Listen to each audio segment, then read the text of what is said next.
کہ پاکستان نے جنوبی ایشیا میں تنازعات کے حل کے لیے چین کو ثالث کا کردار ادا کرنے کی دعوت دے دی۔ وزیر اعظم شہباز شریف نے بیجنگ میں چینی صدر شی جن پنگ سے ملاقات کی۔ اس موقع پر وزیر خارجہ اور فیلڈ مارشل بھی موجود تھے۔ وزیر اعظم نے کہا کہ بلوچستان اور خیبر پختونخوا میں دہشت گردی کے پیچھے بیرونی ہاتھ ملوث ہے۔ چینی صدر نے دہشت گردی کے خلاف پاکستان کی مکمل حمایت کرتے ہوئے اقتصادی ترقی میں پاکستان کی مدد جاری رکھنے کا اعلان کیا۔ وزیر اعظم شہباز شریف بیجنگ میں روسی صدر پیوٹن سے بھی ملاقات کریں گے۔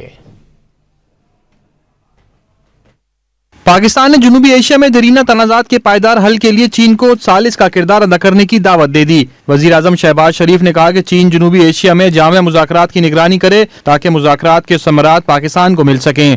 وزیر اعظم شہباز شریف نے بیجنگ میں چینی صدر شی جن پنگ سے اہم ملاقات کی۔ وفود کی سطح کی ملاقات میں نائب وزیر اعظم اسحاق ڈار، فیلڈ مارشل عاصم منیر، احسن اقبال اور دیگر وزراء بھی موجود تھے۔ وزیر اعظم نے کہا کہ بلوچستان اور خیبر پختونخوا میں دہشت گردی میں بیرونی ہاتھ ہے، بیانیہ دنیا تسلیم نہیں کرتی۔ اس موقع پر چینی صدر نے اقتصادی ترقی کے تمام شعبوں میں پاکستان کی مدد جاری رکھنے کا اعلان کیا۔